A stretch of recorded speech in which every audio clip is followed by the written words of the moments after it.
Well, I'd like to welcome everybody. Welcome to the Community School Perspectives panel. I'm Frank Serge. I'm currently the Director of Secondary Ed with Elkhart Community Schools. I've been involved in education for about 45 years. I've been a principal at Elkhart Central for over 20 years. The last 20 years and the last principal, so we started seeing things happening with immigration in 95. We had a small E&L class in 1995, and from 1995 on, that has just grown. It's grown almost exponentially. The number of cases, well, not the number of cases, but the number of immigrants that we have seen coming in. And what came with them were a lot of the problems that were associated with the travel from where they came to where they ended up. And I think that's one of the points that, we want to talk about today. And we have three panelists, and I'm going to explain. I'm going to introduce each one, and then we're going to start with the first one, and she'll talk a little bit about herself, and then I'll pose a question. It's pretty clear on the protocol? All right, great. I'd like to introduce our panelists, and they are Gabriela Tovar, if you put your hand up so they see who you are. Okay. And then we have Nicole Moreno. And then we have Sandra McMasters. All right, Gabriela, why don't we start with you? You can use that mic. You can do it right there if you want to. Turn it on.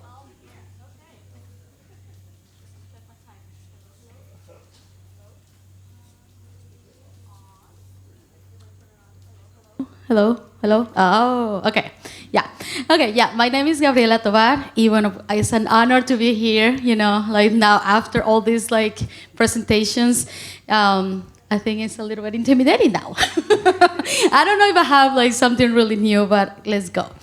If now's your turn, if you can just show your hand, who has learned more about the challenges that immigrant students had faced, during their academic career. And I think most of us probably we can raise our hands, right? And thank you for, being open mind and ears, to receive all this new information. Now, who here has experienced challenges because they were an immigrant student or descendant of an immigrant parents? And it's probably a few of us, we can raise our hands. So thank you. And I have a quote here from Jean de la Brue, pardon for my French pronunciation. He says, out of difficulties grow miracles. And growth brings unique opportunities as well as challenge for immigrant students who show resilience and become successful in school. School also face some challenging trying to accommodate and work with the influx of immigrant students and their families in our schools. The barriers that immigrant students in high schools in particular face are academic, personal, social development, language, and immigration status concerns. Newcomer students face academic challenges when they interrupt their schooling, are unable to attend their school transcript records, or stay longer than expected in school due to credit acquisition. Cultural competency can also be challenging for newcomer students and their families. Newcomers' families have different cultural backgrounds that administrators, teachers, or school staff could be unfamiliar with. It is key to student success to provide cultural competency training to staff. It is crucial to provide effective communication, utilizing bilingual interpretation and translation. So high school students or immigrants can be challenging when there is a language barrier, as it has been mentioned before. This affects the ability of students to communicate with peers, teachers, coaches, and the students' performance or motivations can be affected once the students start feeling isolated, disconnected, or frustrated. So it's something that, all that had I said, I think I have seen it in some of our students, and it's kind of really sad, heartbreaking when you see that. Immigration status concerns are another barrier to consider. Many students don't have a legal status, which create fear and uncertainty about their future. Parents might avoid attending school events or not allow their kids or their students, to participate in after-school programs to limit their amount of time driving. Therefore, avoiding unintended contact with law enforcement. Just another example of this is some students may be stressed out about hiding a family member due to their immigration status. So some students might experience more psychological distress due to the fear of being deported. In some other cases, students may have already experienced being separated from parents. Some students have experienced negative factors affecting their mental health, such as discrimination, loss of access to government and educational resources, pre-immigration trauma, or loss of community, or family disconnection, or reunification as well. And all those factors can lead to the school disengagement by having poor school attendance, low grades as well. So Goshen Community Schools is providing services and support to newcomers families. However, some of those needs that these families face goes beyond our capabilities to provide direct services. For example, newcomer students of our school might experience economic hardship due to unemployment, which causes economic instability. Undocumented immigrants have a more difficult time getting higher, and that might be limited job opportunities, and these difficulties might be lead to poverty. Sorry, I guess I'm going really fast. I'm sorry.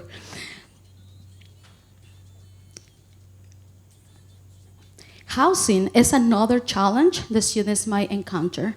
Some families are living in crowded housing. Some students are living with relatives or family friends with whom they have no relationship with.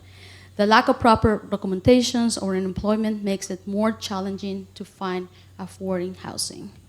Lack of medical care is something that we already mentioned here too, for students and their families without health insurance coverage. Students and their families might not receive the proper care for pre-existing conditions or mental health services.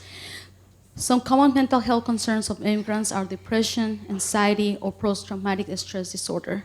Finding services for students with disabilities could be challenging as well, or even more challenging, I would say.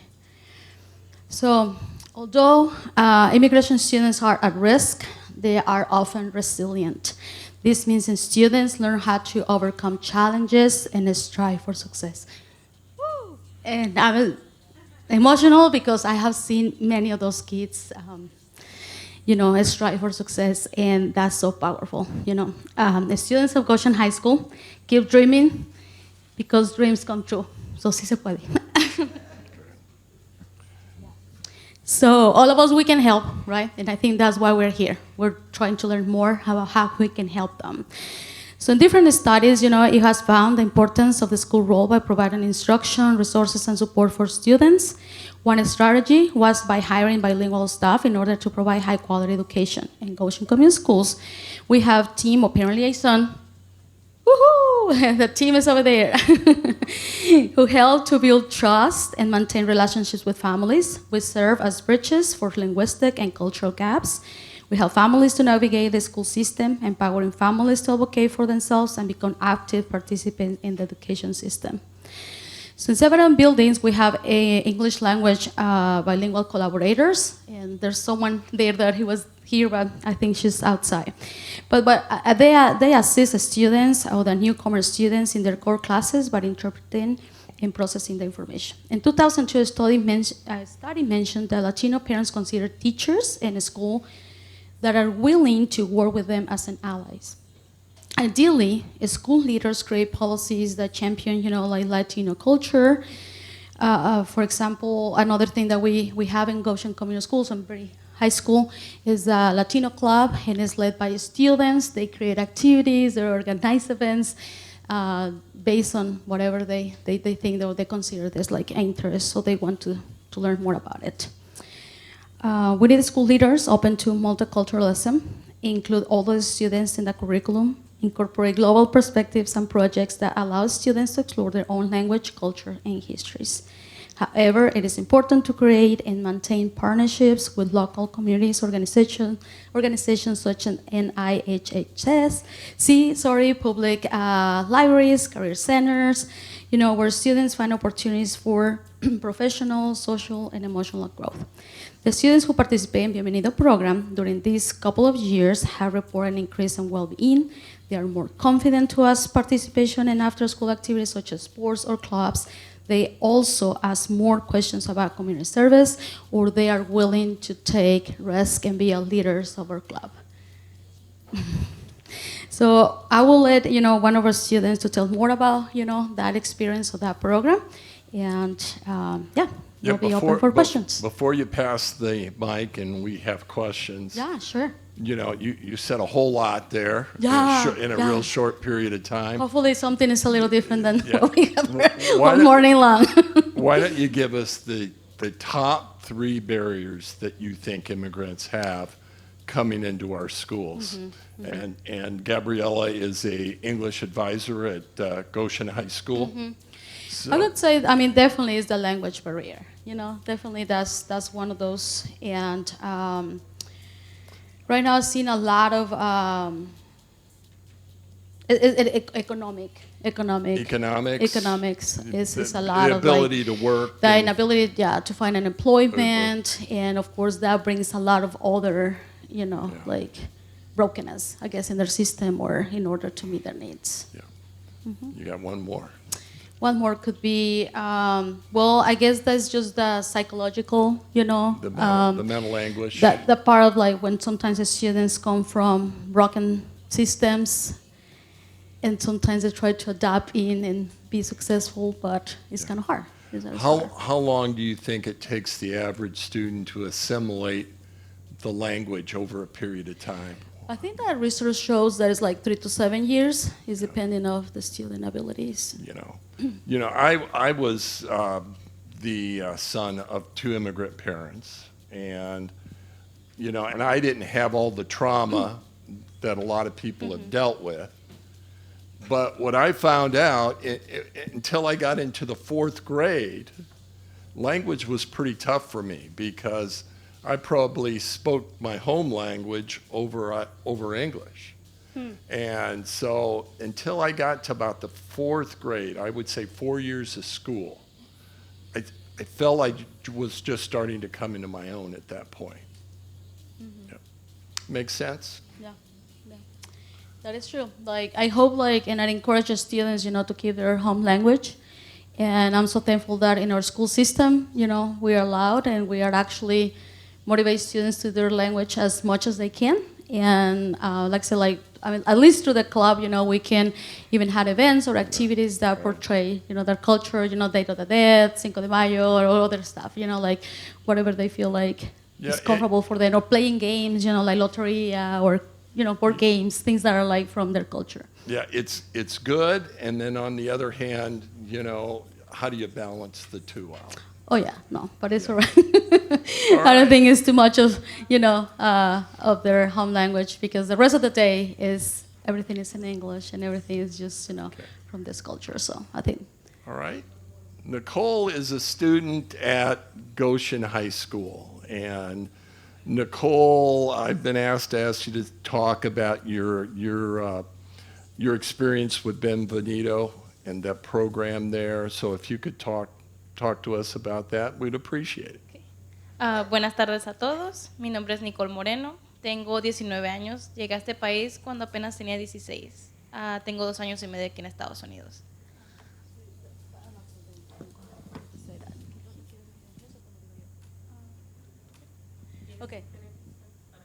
Okay, listo. Okay.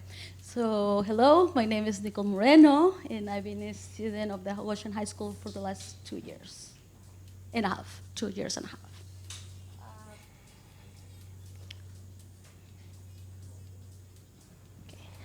Mi experiencia en Bienvenido fue bastante gratificante.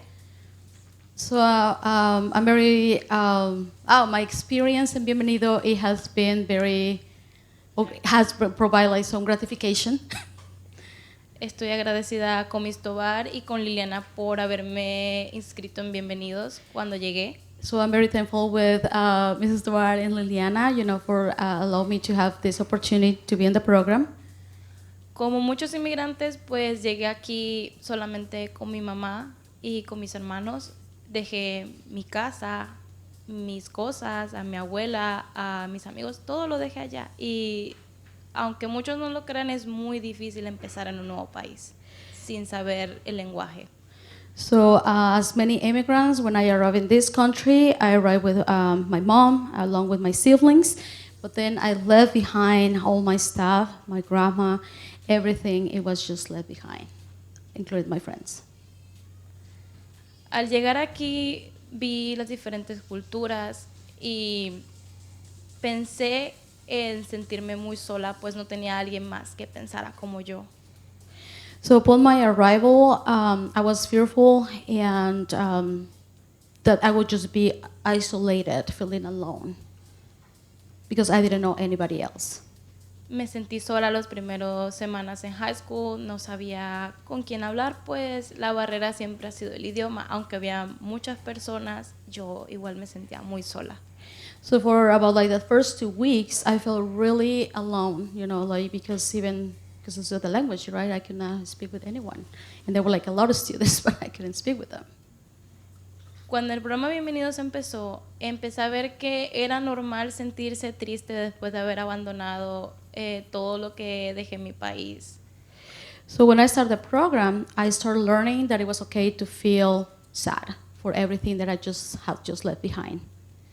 Con ayuda de Liliana y las terapistas empecé a entender de que sentirme sola y estar triste o tener depresión no era estar loco, era simplemente era la forma de experimentar esto, o sea, era una fase prácticamente. So with the help of Liliana, as well as with the program, I learned that depression, feeling sad, alone, it was pretty much normal, that it was just experience that many immigrants have during this process. It was like a stage in my life.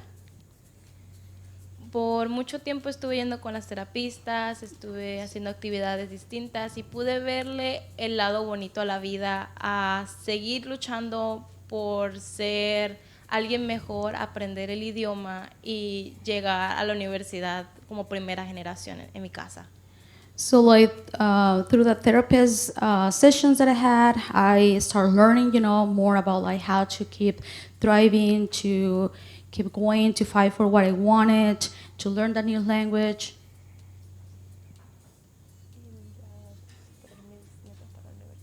And to start creating new goals, the goals to attend college. Bienvenidos ofrece la ayuda de darnos a entender de que aunque somos de culturas distintas, estamos unidos por lo mismo, somos inmigrantes, dejamos algo atrás para llegar a este país. So Bienvenido helped me to understand that even though that despite our difficulties, we also have things in common, so that we can be united despite those differences. A pesar de todo, después de Bienvenidos pude conocer más personas, entendí los riesgos de a veces de seguir a las malas amistades. So through Bienvenido program, I was able to learn more about the risk factors. Y también saber de que porque una persona lo haga no significa que está bien y no tienes que encajar si no quieres. Tienes que aprender a ser tú mismo y así todo el mundo podrá saber quién eres en verdad. And also how to handle the peer pressure, right? If somebody's just pushing you to do something, you can still say no and don't go into that pathway that is against your will. En Bienvenido también aprendimos los riesgos que hay en tomar alcohol siendo menores de edad, consumir drogas, incluso vapear o cosas así. Sabemos que es malo tanto para nuestra salud física como nuestra salud mental. So also I learned all the risks, of being involved with alcohol and drugs or vaping. We know that's we learned there's something bad for our bodies and something that we should not pursue. Con Liliana también tuvimos personas que fueron a hablar con nosotros para saber qué pasa cuando no estás en el camino del bien y te descarrilas en algún momento de tu vida. ¿Cuáles son aquellas cosas que pueden llegar a pasar? And then through the program, also we have guest speakers, and they also talk to us about like what to do, kind of like the strategies about how to, if you are going into the wrong path, how to come back and go into the right path. También aprendimos a no sentirnos solos a pesar de no conocer el idioma y que está bien hablar de nuestras emociones. No es un tabú hablar de la psicología y de qué está mal en ti. So we learn more about like that it will be okay, like not to feel like alone, but also like to talk about mental health and take away like that stigma that it has to talk about that topic. Pues como habían dicho anteriormente, a veces hablar de psicólogo o de terapista en muchos países latinoamericanos es decir que estamos locos o cosas así, entonces es un tabú. So in a lot of our countries, as kind of was mentioned earlier or before, talking about like mental health is considered like you being like a loco, right? Like being a crazy person. Y no es así, nuestra mente es uno de los factores que también tenemos que cuidar a pesar de nuestro cuerpo. So like taking care of our mental health is also important as well as like the health of your body. Si no estás bien mentalmente, tu cuerpo también va a empezar a reaccionar y hay cosas que van a afectarte. So like if you're not taking care of yourself, that can also bring some problems to your body too, and that will be some reactions from the mental health. Puedes empezar a sentirte más cansado, desanimado o simplemente caer en algún tipo de adicción para intentar sentirte mejor. So like by not taking care of your mental health, that can bring you into a body problems such as like you can feel tired or you can be into drugs because it's a coping skills. Pero gracias a Bienvenidos tuvimos la oportunidad de conocer todos esos riesgos. So thanks to Bienvenido, I was able to learn about all this risk. Por eso agradezco mucho a Miss Tovar y a Liliana por habernos mostrado ese año qué es lo que debemos hacer para cuidar nuestra salud mental también. So I'm very thankful, with Liliana, con Mrs. Tovar, for the program because we learn a lot about like a lot of like risk factors and how to take care of ourselves. Y espero que este programa continúe por los próximos años porque es muy importante para la comunidad hispana y latina, sobre todo que apenas están inmigrando, para ayudar a todo el mundo también. So my hope is that this program can continue and stays, because this definitely can help a lot of students that come into our area to grow. Thank you. Okay, thank you.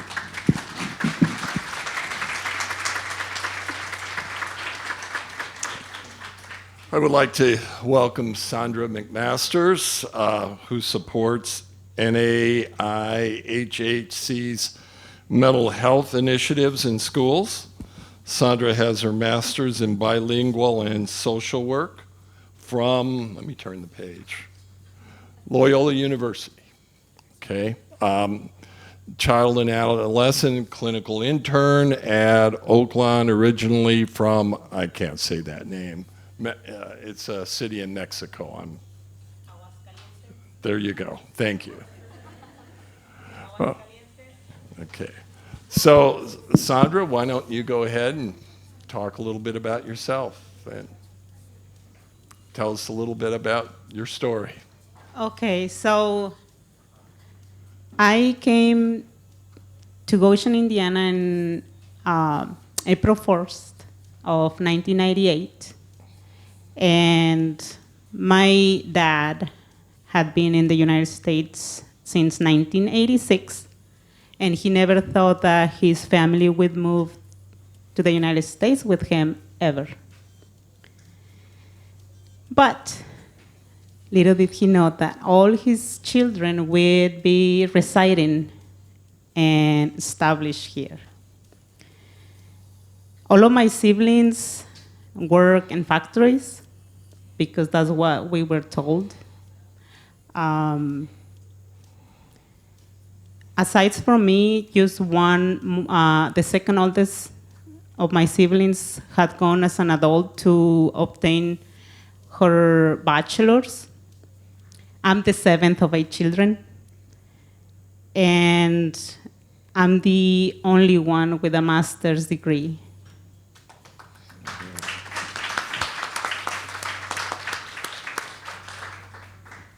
Thank you. When I came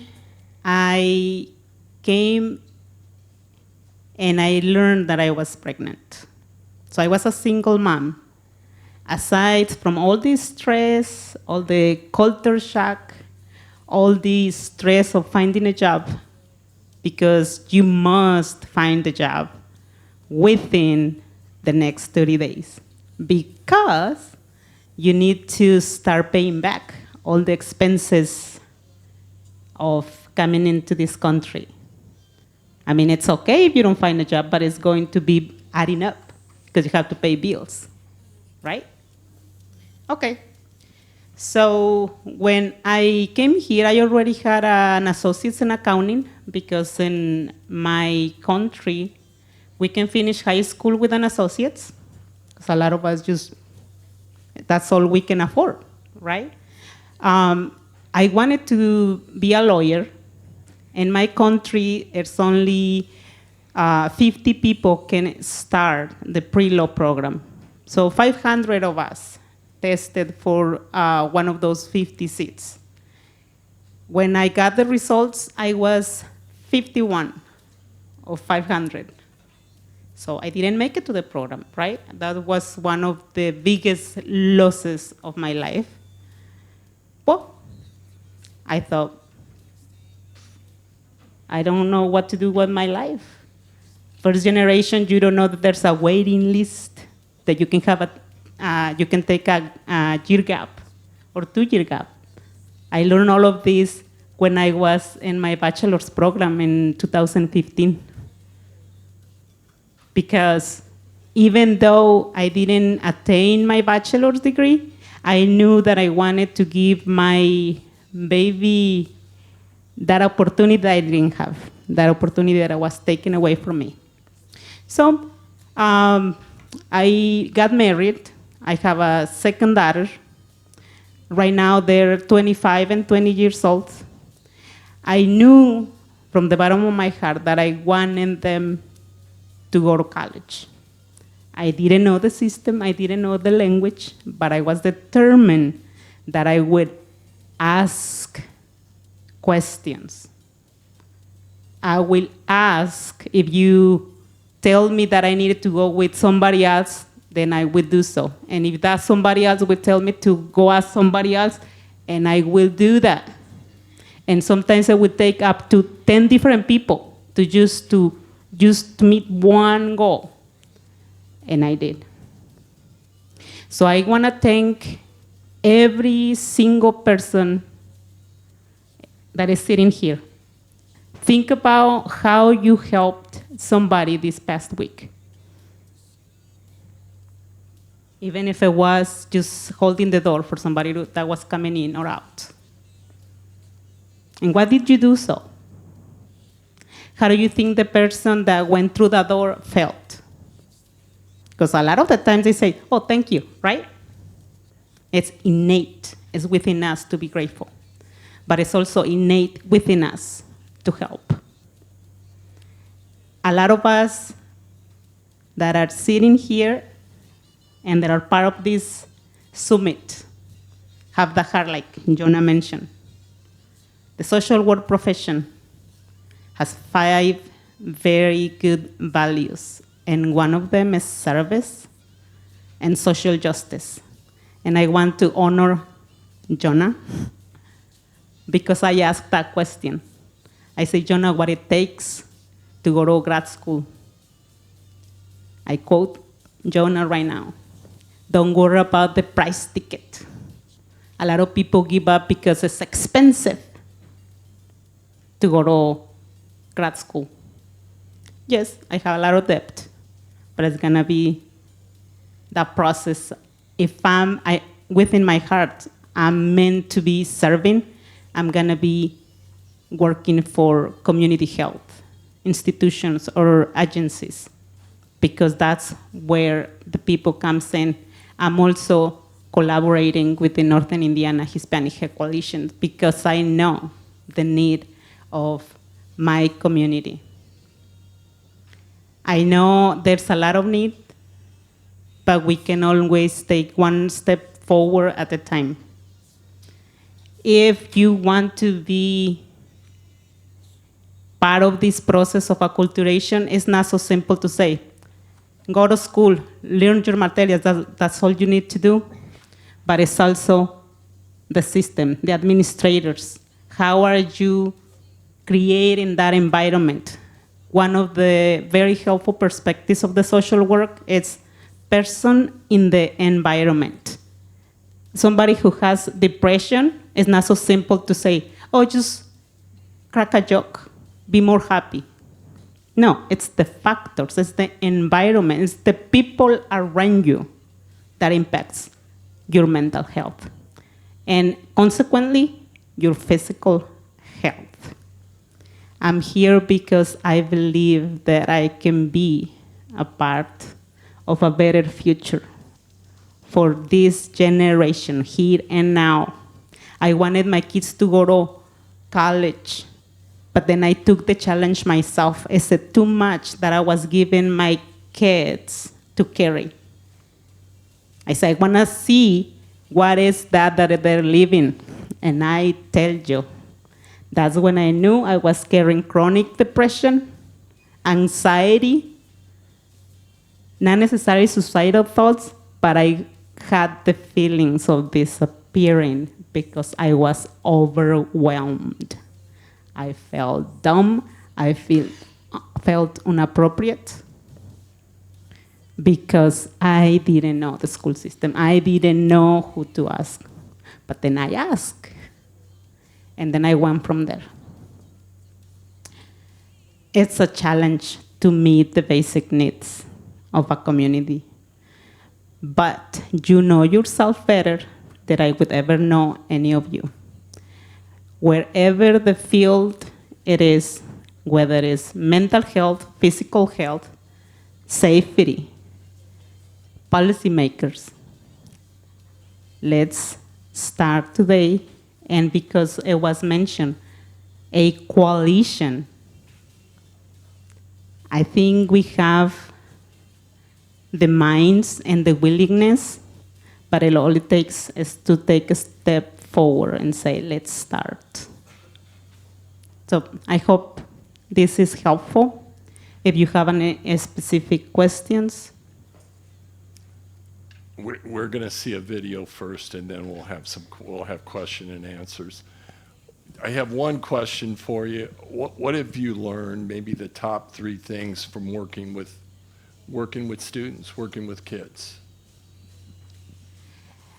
Before I answer that, I want to say that when I was a youth, there was a person who said, "You're going to be the leader of the future." And at the time, I didn't know. A leader, what does that mean? Because I didn't grow up with leaders.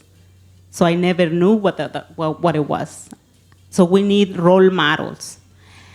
That's why I'm specializing with working with young people, children and adolescents, because if it took one person for me to at least be curious, be a leader. So if I can sow the seed in their hearts and say, you have potential. We have this strength perspective and the social work. So if I focus on the youth strengths, empower them, yes, the environment is important, but let's work with your strengths. And they can achieve very many things. Okay, thank you. So it sounds like you said, be kind to one another. Don't give up. Ask questions. Follow your dream. And ask questions and never give up. Be perseverant. Be persistent. Okay, we're ready for the video.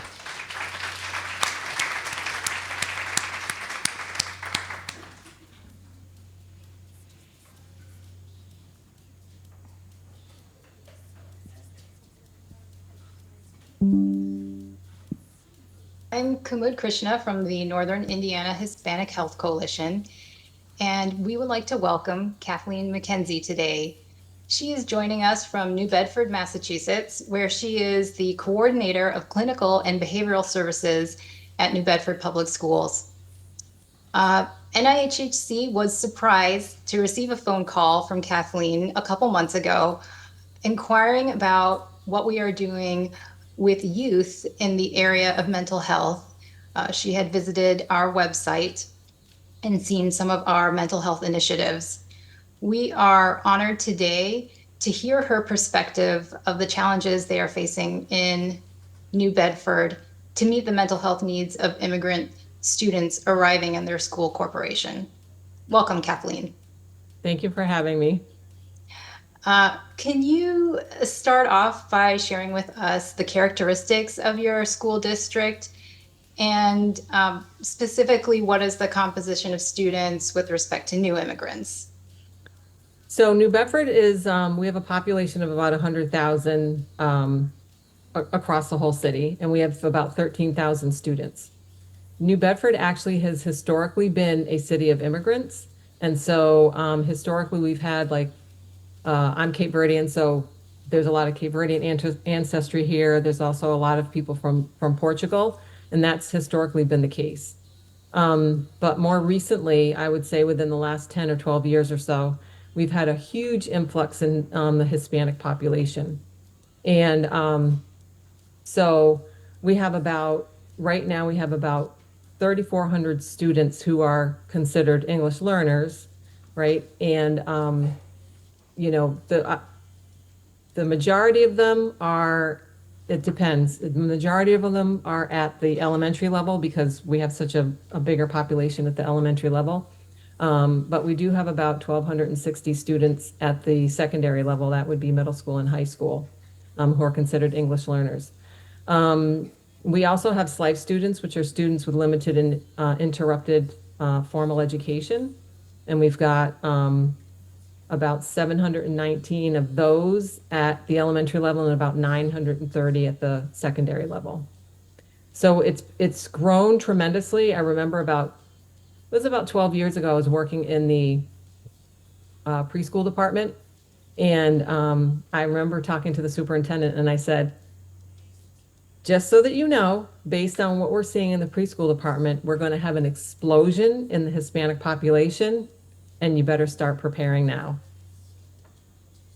And what countries are they coming from within the Hispanic population? So we have a lot coming from Central America. So we've got about 900 students from Central America. So Guatemala, El Salvador, Honduras. We have our next biggest population is from Cape Verde with about about a couple hundred students there. Then we've got a bunch from Brazil and from the Dominican Republic.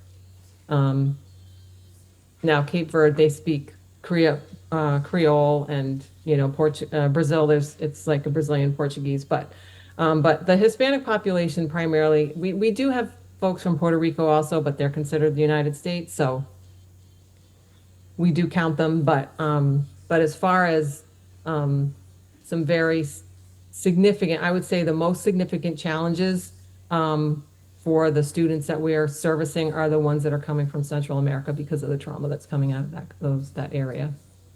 Can you tell us a little bit more about the barriers that the kids are facing in New Bedford, striving to succeed in school, and then as well that the school corporations face when they received new immigrant students? So the barriers are language. The barriers are also the cultural understanding of our system. There's also, I think, cultural pressures on these students, particularly the ones coming in high school, to work and send money back to their country. And so the value of education is different because there's so much pressure, I think, from a trauma standpoint, right? Of trying to save the rest of their family out of the situations that they're in, that it becomes it becomes challenging, to talk to them about, hey, if you stay in school, that's going to provide you like a better opportunity in the long run when the trauma and the situations that they're trying to get the rest of their family out of are so imminent. You know, um, and then just the cultural barriers around like getting support, providing services. There's a level of trust, I think, that has to be established that can be difficult to establish, especially when if people are here illegally and then they're wondering, can I engage in these services because somebody might call, immigration on me and then I'll get deported back to where, the situation is that we're trying to leave.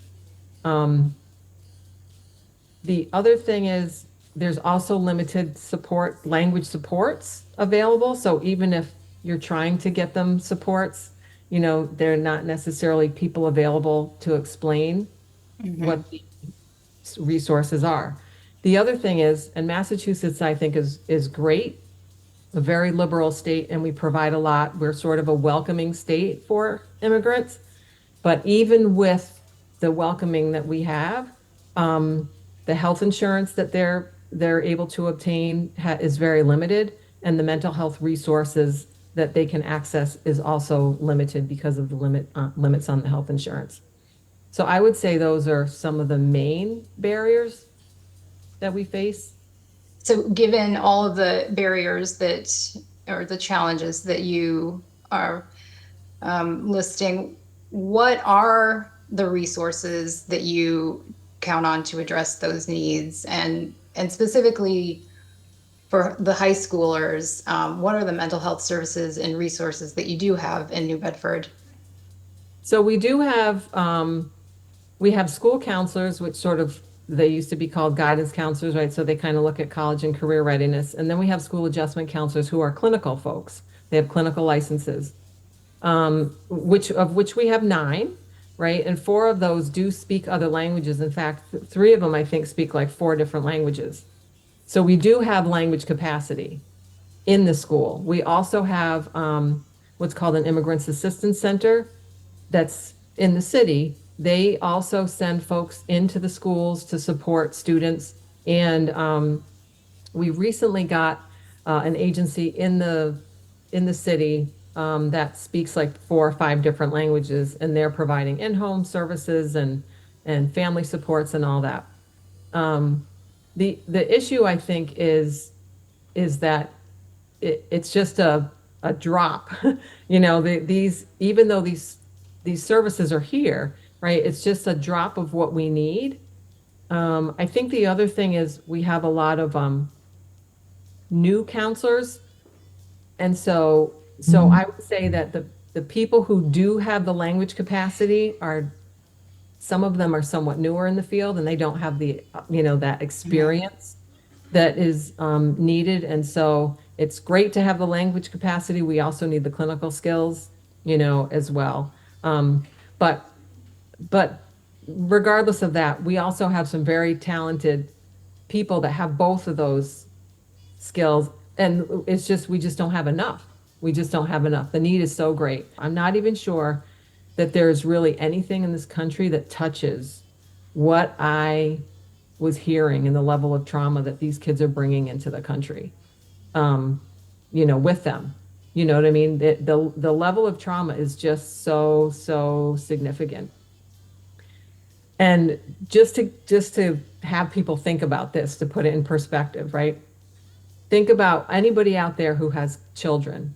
Think about what would be your level of terror to send your 10-year-old daughter through the desert with a stranger on a 45-day trip on foot and then by train and whatever to another country to go with people that they don't know. What would be the level of terror that you would have to feel to be able to feel like you had to do that to save your kid?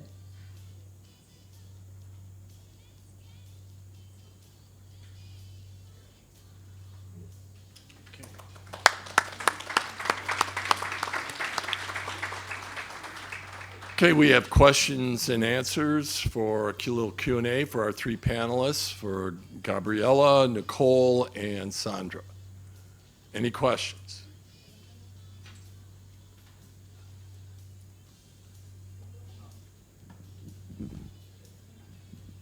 Yes?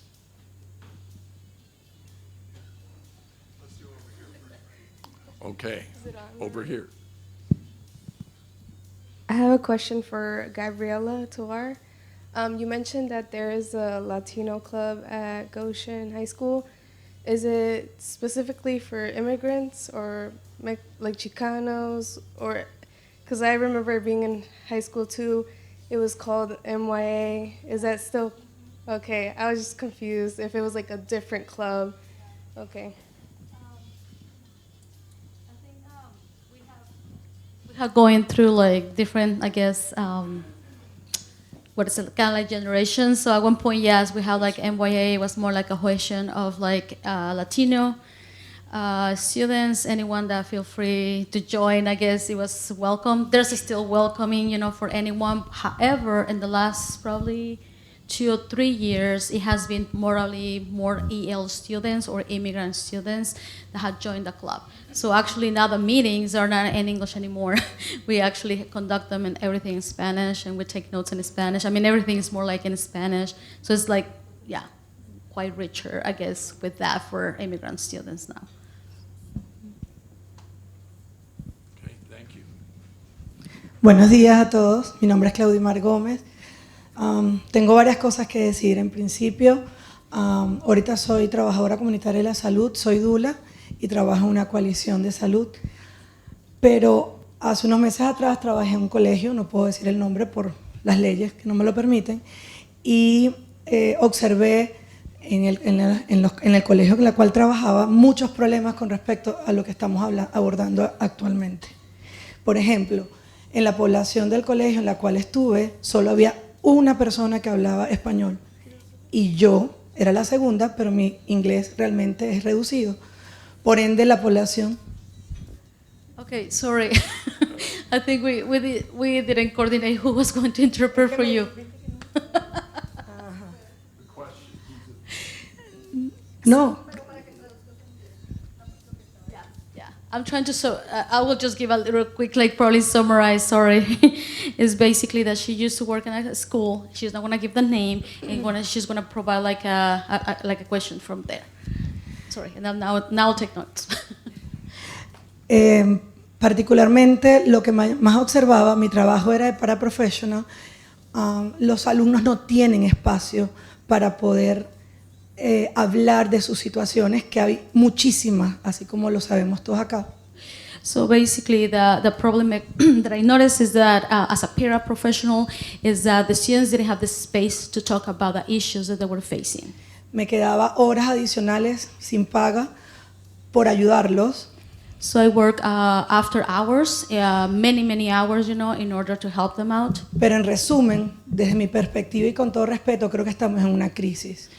But from my perspective and with all the respects, you know, I think we're facing a crisis. Porque había 2 counselors para una población de estudiantes altísima y el 70% del 100 de ese colegio es hispana. So, because what I could see is that they were only have 2 counselors for, and 70% about like from the students' populations were Hispanics. So I think it was like outnumber, you know, the student. De la cantidad de estudiantes que les puedo decir de problemas, habían todo lo que ustedes pueden imaginarse. Y cuando lo remetíamos al counselor, el counselor decía a los padres, hay que hacer una evaluación médica, y ahí quedaba el problema.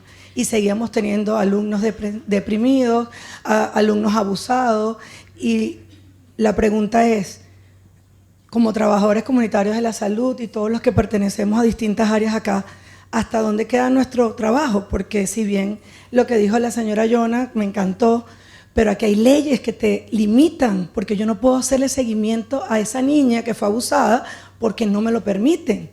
Pero yo soy la que estoy viendo que esa niña está mal deprimida, que se está lacerando, que está dañando su cuerpo. Okay, so So we see like different problematics, very issues that students were facing. So when we brought into the school officers, what they said is, well, maybe let's have a parent meeting, let's probably have like a evaluation, like a medical evaluation maybe, but maybe there was like, we still see students that were depressed, abused, and then the question comes at this point until like, when is like the limitations, where is like, as a paraprofessional, like where is that that is like limit for me, because that is true, that's probably not my job, but I'm the one experiencing, I'm the one witnesses the students cutting, for example, but who's gonna follow up? Es bastante frustrante, en conclusión. And it's pretty frustrating in conclusion. Me fui del colegio, adicional a eso, la paga es muy poca. Y el trabajo es muchísima responsabilidad. So I left the school because the work is overwhelming and the pay is very low wages. Y vuelvo y repito, una sola persona hablaba español.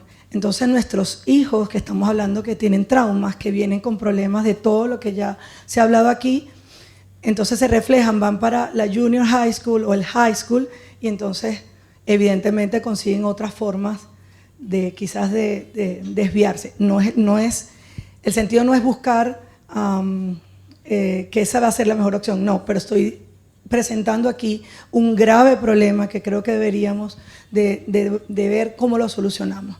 Adicional, les voy a contar mi experiencia personal, que sí puedo decir nombre. Okay, and then, I mean, just to let you know, like it was, again, one person that speaks Spanish for the entire, building. So with that, I could see how the students bring their problems, their trouble, the struggles throughout the school system, like from the junior high to the high school. And then you can see how probably they were just doing malfunctioning or the coping mechanisms, that they were taking just because they didn't have any other ways to go with this. So I think we're facing a really big problem. En el caso de mi hijo, tengo un hijo en la junior high school y es la segunda vez que lo graban dentro del baño haciendo sus necesidades. El video sube a las redes sociales y el colegio pues hace la denuncia, no me dan una información, mi hijo está sufriendo de bullying y no hay mucho que hacer, solamente la directora me dijo, hay una profesora para 160 estudiantes. Vuelvo otra vez, que esta es la base para mí. En los colegios, de ahí viene la mayoría de los problemas que tenemos entonces después en la etapa adulta. So I can share a personal story, right? So I have a student. He's in the junior high school, and he was recording on the toilets, and basically, I mean, he was being bullied. When I present that to the principal, he said, "Well, I mean, we have one teacher for 160 students." That was the ratio. Ese fue lo que la directora me dijo. ¿Cómo hacemos? Si, o sea, estamos en crisis, pero nadie dice. Yo les dije. De mi país hay muchas personas profesionales que quieren trabajar acá y no las aceptan porque, bueno, no tienen un buen inglés. Yo le planteé al colegio, si aquí dan clase de inglés, ¿por qué no abren un espacio a los profesionales que quieran trabajar? Hubo un silencio. So then, talking to the principal about this issue, my question to her was like, why we don't hire more people that are bilingual, right? Because, like, for example, in my country, there are like many professionals that wish to come to this country or they're prepared, however, they just have that language barrier. Porque creo que, si bien hablamos de problemas, también podemos buscar soluciones y yo planteé esa solución y lo que hubo fue un silencio. Entonces, quisiera saber qué podemos hacer acá para solucionar este grave problema o situación que tenemos en este momento en esta comunidad. Gracias. So, I mean, basically what I'm saying is that I provide the problem. I also try to provide the solution to this problem. However, I only receive silence from this principal. But again, I think my question is, how can we address this problem? What will be the solution?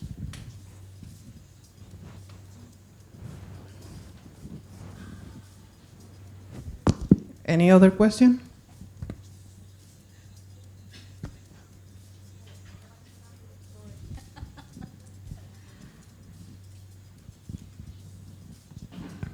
You're talking big numbers, and you want to make an impact. You need to bring people together, teach prevention, teach plans, realistic plans, how to get things together, how to get a cell phone ready that's charged, put to the side, all the paperwork. If you have to get up and run, you get up and run.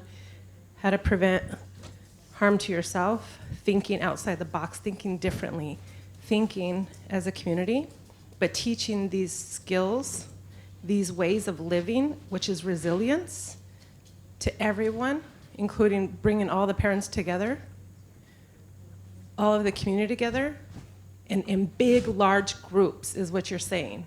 So not 100, 1,000 people together talking about it in real time and teaching these real specific things that we do all the time, one-on-one sessions. Get out of one-on-one sessions and do big numbers. That's what I hear you saying. Because if we have limited, we do what we can with limited, right?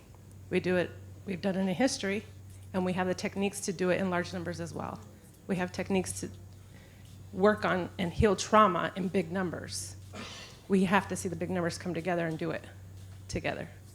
Not one-on-one anymore, is what you're saying. Gabriela, ¿puedes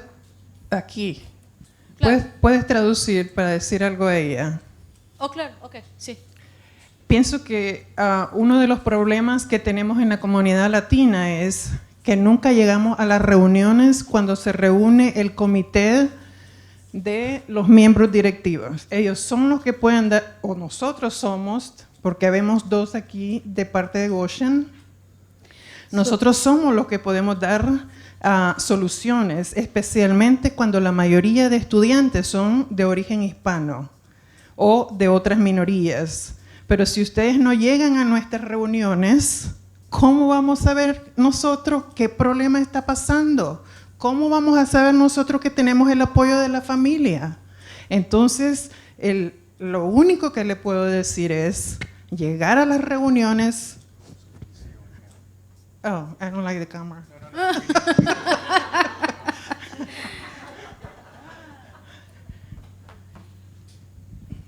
Actually, I do. Okay, so I think the problem, that you're presenting here, is there something that I can answer? I'm part of the school board, and actually there's like at least 2 board members here present. And one thing that I can tell you is one of the solutions is to present the problem to us, right? Like if you come to the meetings, because one of the problems that we have is the lack of attendance of parents, to come into these meetings and present the problem to us. You don't come to those meetings, there's no way for us to know what is happening. And we are the ones that we can provide solutions, to the Hispanics as well as on other minorities. Por ejemplo, de 7 miembros de... Sí, bueno, no quería hacerlo, pero tengo que hacerlo ahora que estoy hablando, que tengo la oportunidad con la pregunta de ella. Mi nombre es María Sánchez Sherrick, soy miembro de la Junta Directiva de las Escuelas de Goshen. Este es mi último año. Aquí está otra persona también, otro miembro. Si quiere él, después puede decir su nombre. Pero una de las cosas que encontré muy triste es que Goshen tenemos más del 56% de estudiantes y solo vemos 2 miembros. Y yo me creo que crecí en un país latino, me siento más 100% latina que en el caso de mi otro compañero que tal vez creció aquí. Entonces, mis hijos estudiaron y aprendieron sobre esta cultura, pero el gran problema que tenemos es la falta de la participación de los padres de familias en estas reuniones. Entonces, ¿cómo vamos nosotros a solucionar uno por uno de los problemas de las familias si no llegan a protestar o a decirnos, mire María, aquí tengo este problema de mi hijo, me lo están grabando en el baño y me le están haciendo todo eso, están destruyendo al niño realmente? Entonces, como autoridad, pienso que nosotros podríamos hacer algo, pero si no tenemos el apoyo de los profesores, estamos solos. Estamos solos. So again, I think the problem is that, there's like, I'm Maria, I'm part of the school board in Goshen. There's another member here. I'm not sure if he'll feel comfortable, to introduce himself. But what I can see is that 56% of the student population in Goshen are Latino. However, there's only 2 members that are Latino that are part of the board. So I feel like more like Latina. Maybe the other board member that is here feels probably different because he probably grew up in this culture. I grew up in the other one. However, my children grew up in here, and I think they have learned a system that is like in this country. But again, as a board member, if you don't come and you don't bring me your problem, like somebody's videotaping my student, how can we solve this problem? There's no way for me as a board member to know other than if you notify us or you present the problem to us. Okay, thank you. We're down to 1 minute. Is there one more question?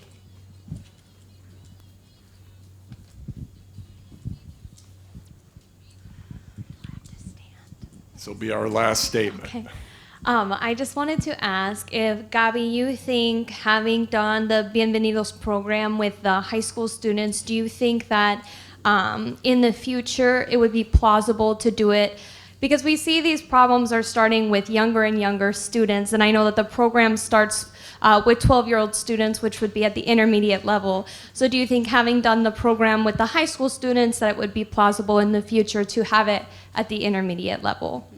I think it will be pretty flexible. I mean, actually, the program, when I went through the program, it was for adults. I think it's the same thing, isn't it? Do you take? Anyways, so I took it as an adult, and it's a really neat experience to have it as an adult. But also then Gilberto, that was here, he made an adaptation for teens. I'm pretty sure we can, make more adaptations for younger children, to be part of the program. If there's the capacity, for someone, to provide that program. Yeah. Bienvenido program was, it took place in one of the middle schools here in Elkhart. So if that may be a conversation can be started with the Hispanic Care Coalition, I think that's something that can be discussed in the future. I'd like to thank all three of our members, Sandra, Nicole, and Gabriela. And I'd like to thank everybody else. Thank you for participating.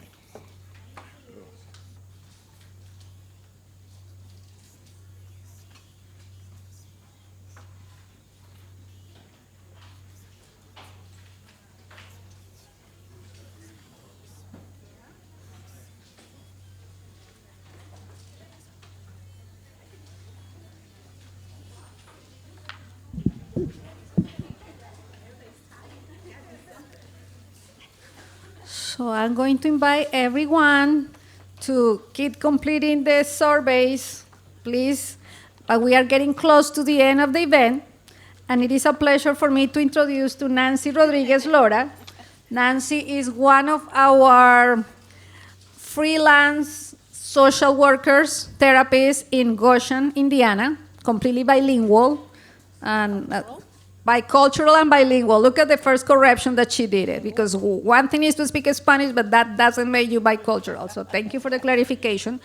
She has been working with the NIHAC as well as we were mentioning about the one-on-one or the individualized sessions with the kids as part of the program that is not limited to the classes. And she's here. You wanted to add some extra. Nancy, she's going to be developing a little closing statements, a little activity, and it is really a pleasure to come with Nancy here today.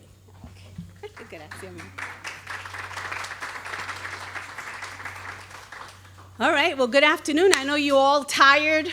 I'm kind of energized because, I know it's been a long day. Maybe I'll repeat some things that have already been discussed. My name is Nancy Rodriguez Lora. I am New Yorican. So I was born and raised in New York City, worked in the community, Washington Heights, all these places where there's so much culture, there's so much diversity, right? And when coming into Goshen, coming into this area, when I came in, I was like, what's happening? I looking for employment, looking for places, how do I serve? It was difficult in the beginning because there wasn't a lot. Things have grown, so, and being part of NIHHC, when I was invited by Liliana, it was really a privilege because we started with health fairs and depression screenings, and it really meant something that there was something out there to serve, the diverse community that was growing in this place. So it's really been an honor, for me to be part of it. So I bring that. My husband's from the Dominican Republic, and so I have 3 kids, and I've been married almost 35 years. Don't ask me how old I am. I've been doing this work for over 30 years, and I can say I really love it. So being a clinician, I can say for myself, I'm aware. I'm not just a clinician, I'm also a pastor in Elkhart. So I deal with brokenness all the time. All the time. It's my heart. I really believe that's what I was created for. We were all created for something, right? And so why not use our gifts? It's not just for us. I'm not giving a gift for myself. I'm giving a gift to give it away. And so I've just been aware in the years of serving, right? And dealing with people that are broken, I just understand and I've accepted that I can't help everybody. I can't meet everybody's need. And that has been a frustrating journey because I hear it. We want to meet every need. We want to do so much. But I have learned that what I can do is, besides participating, is deal with one person at a time. I can be part of big organizations, big things, absolutely. But myself, I can only touch one person at a time. And being part of this program has really allowed me, not just, I do have a private practice in Goshen. Like I said, I see people at a spiritual level. It's these kids on my heart. Honestly, I serve families. I serve all kinds of families. I've seen all kinds of things. I'll share a little bit, not much, because I can't share. I will never share names, but some of the stories are so difficult that I just can't repeat them because I don't think so many people can handle some of the pain, the hurt, and the trauma that we see. But I've learned to do one person at a time, and if I can impact somebody, if I can impact some of these kids in this area, if I can just impact one at a time, that for me is a reward. If I can just see eyes be bright again and see smiles, see hope where there was no hope, that for me is inspiring. And I think for you and for all of us here, so I can speak for myself, but I know many feel the same way. So to be able to see these kids move forward, you've heard throughout the day. I unfortunately have not been here all day, to hear it, but I know you've heard throughout the day all the different complex realities that our adolescents and teens that migrate to the United States face. There are many, and you've touched upon them. The struggles with identity, belonging, we've talked about that, losses, trauma, experiencing disillusionment, feeling demoralized sometimes. How horrible is that? The issue of racism, we can't overlook that. Being discriminated against. I have a young son. We've actually adopted him from the Dominican Republic, and he's very dark-skinned, very dark-skinned. For me, it is what it is. We're Hispanic, we're mixed in many ways. But it was hard for him to come, and when he came, it was really hard for him because he didn't speak English. He spoke Spanish, but they judged him based on, for instance, the color of his skin. So he didn't know where he fit in. He didn't know what was going on. But you know what? He's doing excellent right now. He's striving, but he faced it. So to be able to help even one of my own, that for me is a blessing, I can say, and it's a privilege. Many of our kids that come, they come with the promise of the hope that it will be better when they get here. I'm going to tell you, no child, no adolescent or teen comes into this country with the thought it's going to be terrible. They come with the hope that it's going to be better. They come with that desire, whether it's whether it's illegally or legally. You know what? Wherever you stand, it doesn't matter. The point is they're here. They're here. And they're ours. They're here, and it's our responsibility to see them as ours. They're not just some kids that showed up. These are human beings that come. And they come, and some of them are escaping violence. Some of them are escaping, abuse. They're oppressive situations, leaving, like you've heard, families, homes, friends. They're leaving it all behind. And you know what? It takes a lot of courage. And I heard someone say resilience. You're 100% correct. It takes all of that for these kids to just be here. Okay, and just to arrive. And we need to understand that. I include myself. We all have to be reminded day after day of what these kids bring. They struggle with issues of trust. I heard that. Absolutely. Who can they talk to? How do they know? They don't want to talk about some of the serious things they've gone through. Some of them feel totally dehumanized because they're not seen or heard. Seen or heard. They're put in groups. Some of these kids are like those kids, or those people, or those immigrants. Yes, they're part of a group, but they're individuals, as we are. And we need to begin to see them as individuals, each with their own story. They're not to be generalized or lumped in a group. So, there's nothing wrong with being part of a group, but that can't be your full identity. That can't be how you function in life. You have your own individual story. So, experiencing all these things, loss and trauma, they come into this land and they struggle. They struggle. It doesn't matter if they come legal or illegally. The struggles can be different, but they struggle. Our kids, even in the United States, struggle, do they not? People in our land struggle. Imagine kids leaving and having to have this added responsibility, this added stress. The struggle just becomes greater. It just does. And like I said, some of them don't feel seen and they don't feel heard. They're separated from family, separated from everything they know. We've heard stories. I appreciate just hearing Gabi, hearing Nicole, and Kathy? Sandra. I really do appreciate it. I sat there and I say, wow, how brave are they? That is bravery, to be able to share their story. How many of us would like to share our story? How many of us would be so brave and willing to share our stories? Well, I hear a lot of stories. So to see that, and I would say, there's one person that I have so many stories in my head. I have so many real life stories in my heart and in my head for 30 plus years of people going through. But these kids, I have one little girl that I can remember. Of course, we can't say anything. She was young. She's about 12 years old in this program. You know how hard, we're meeting with them only a few times because I can't do a full psychotherapy treatment on a child because this is a program is limited. It's the first time, we're meeting, just trying to help them as much as we can. And this little girl's the cutest thing I've seen. And she's talking like everything's great. And let me tell you, as I just thank God so much just for be able to just discern certain things and just give her time and see her for who she is, to be able to hear her, to be able to let her know how important she is. And this little girl, as I continue to very gently and sensitively, carefully ask these questions, because you don't pry into someone's business like that. And it takes a real heart, right? You need to have a compassionate heart to do that. And this little girl, all of a sudden, there's a tear coming down her face. And I knew something was wrong. She talked about her journey. She came by herself. Little girl. And you know what? She started talking about this other little girl that she was protecting who was younger than her on this journey. And she talked about, going and being stuck. And she talked about the cartel. And she talked about how this little girl was abused. But I knew that wasn't the end of the story. I knew that was not the end of this little girl's story.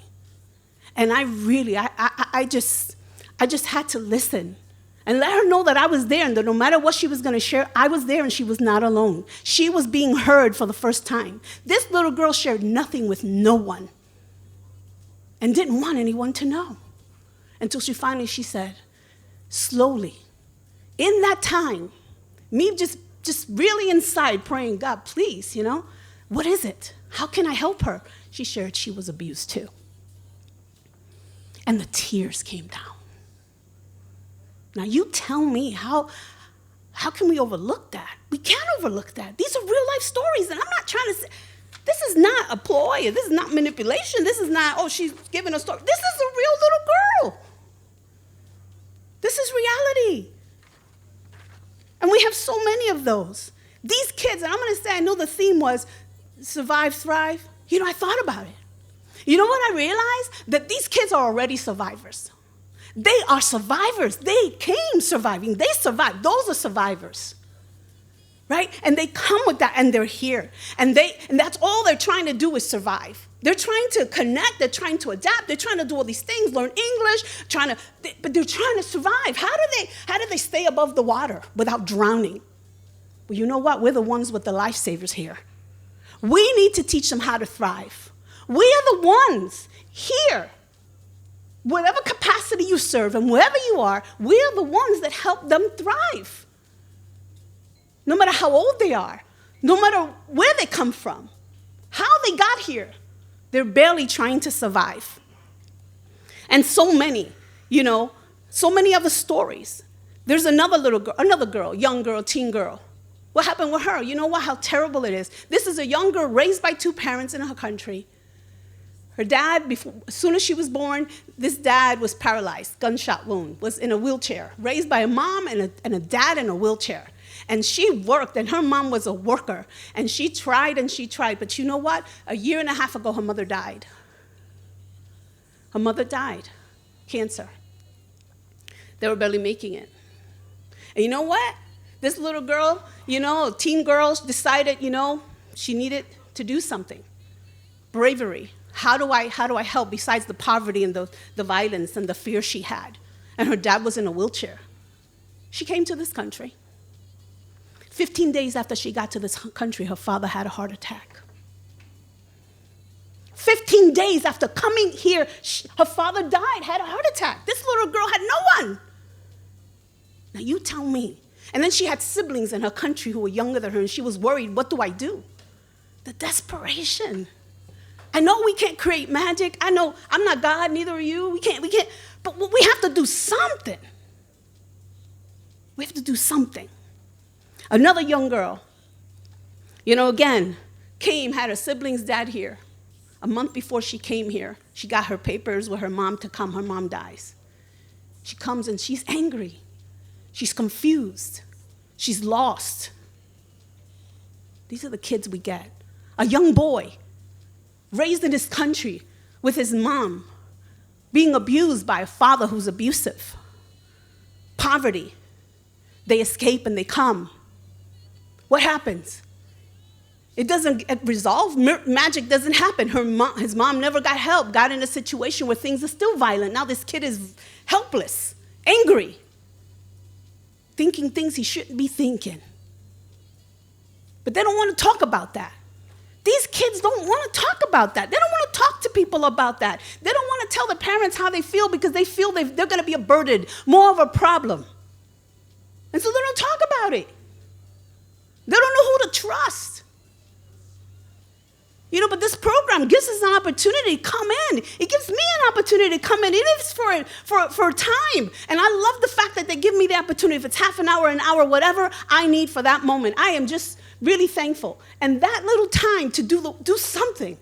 Help them with something. Hear the story and let them know you're not alone, and here we are. This is what we're here for. This is exactly what we're here for. And it's not about, language is a big deal. I heard it. Yes, 100%. Language is a big deal. Because some of these kids, they want to communicate. Communication is important wherever you go. Language is a big deal, but that's not the all of it. It's not learn English and you're doing well. No, because some of them are depressed and anxious and don't want to be here. Some of them don't want to be in this country because it's been horrible. And they just want it to be good. Some of them are confused. They're young. They need to know how to cope with this. And this program really does provide it. And I'm going to tell you, if Liliana knows me at all and anybody knows me at all, I am not out to say what's not truth. I will not lift something up if it doesn't deserve to be lifted up. And I'm going to say I'm really grateful for this program. I'm grateful for what this program does. Because it gives us an opportunity to meet them where they are, go to school, meet them where they are in their environment. They're not going to go see a therapist. They're not going to go get classes. They can't afford it. They don't want it. They don't even know what's out there. How beautiful it is that we can come to them. That's wonderful. I'm a clinician out in the area. I do see people, but many can't come unless I do some pro bono. Or I work with people and maybe cut, but I can't do that for everybody. But this program allows me to be there. And I love that they allow me to be there and many others. And I'm thankful for all that support this program and that are part of this process. Because that's what we have to do. We have to make them feel included. You know, there's a saying or something I've heard that says you can invite someone into a room, but you don't necessarily invite them in the circle. How many know that? You can invite them in the room and not in the circle. You can tell somebody welcome, but keep them separate and they still feel isolated. We need programs like this to invite them in the circle, to provide what they need. Okay, I know I don't have a lot of time. I do talk. I'm a pastor. What do you want me to say? Yeah? I'm good with time. I'm good with speaking. But I want to say, because I don't have that much time, I want to say that, you know, it's important. How do we help them thrive? I've heard some things real quick. We help them thrive by providing a safe space. A space where they're respected, where they're not bullied, where they're not made fun of, where they can share their stories. Where they can share their stories, even write their stories, even express their stories artistically, however it is. Give them some space so they can do that. Many, you know, you just have to provide that stuff. We have to be more intentional. Just remember that, if anything. Intentionality is very important. You can say a lot, but we have to be intentional. If we don't put forth effort, nothing's going to change. You know, intention to what? To be supportive, to highlight their strengths and help them, you know, when they're hurting. Whoever we meet. I'm just jumping through my stuff here because it's not a sermon, it really isn't. But I do have pieces. And I'm just going to end. We do have worry stones that have been given out. I do give those out. Now you say, what's that? It's not magic. There's nothing to do with magic. It just has to do with something that is theirs, that has a word. At least the ones I give, I don't know if those have a word. They do. That they pick out, and that word is how they identify and how they help themselves and feel encouraged. And they carry it, and it's theirs. And kids with anxiety sometimes need that, okay? And so I give that. You also have some resilience T-shirts that are going to be given out. I was going to do an activity, but we're not going to do that because time doesn't permit, you know. But I'm going to challenge you to do this by yourselves at home. This is what I would say. I wanted to have some mirrors. I was going to have you look at your phones, but I would like you, because I'm going to say sometimes we can only connect when we really are honest with ourselves. Look at a mirror and look at yourself. What can you see in a mirror? You can see what's behind you, but if you live your life looking at what's behind you, you're never going to look at what's right before you, right? When you look at yourself in the mirror and you look at your eyes and you look at yourself and you're honest and you're not looking at all, criticizing everything you see, and you really look beyond yourself, you're going to see all the sufferings you went through, all the hard times you went through, who was there and how hard it was, and where you are now. And we can be a lot kinder and compassionate with ourselves. And when we're kinder and compassionate with ourselves and realistic, guess what? We can be that with others. I challenge you, and I encourage us to get involved. I urge you actually to commit, and let's support this NIHHC and all that has to do with our kids, because they're our kids. Thank you.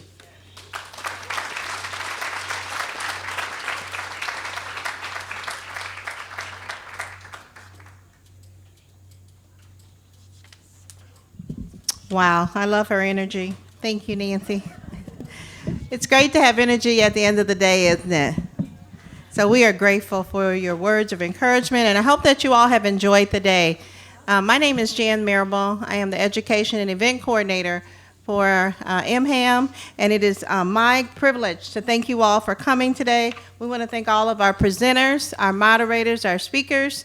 We want to especially thank Lisa Kelly, Executive Director of Mental Health Awareness of Michiana, and Ms. Liliana, Executive Director of Northern Indiana Hispanic Health Coalition. I want to thank you both for your leadership. Thank you. Let's give them a hand.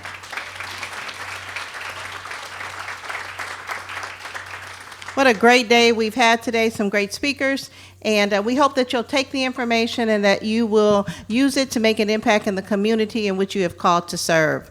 We also finally would love to encourage you, if you have not participated in the survey, to complete the survey. You can use the QR code on the table, but if you prefer, we do have paper copies on the table, the registration table. But before you leave today, please complete all of your evaluations. Also, we have a demographic survey that was on your table in your program, and it is very important that you fill this out. And we have one of our table captains that is walking around collecting them. I see her in the back. You want to stand up, table captain? There you go.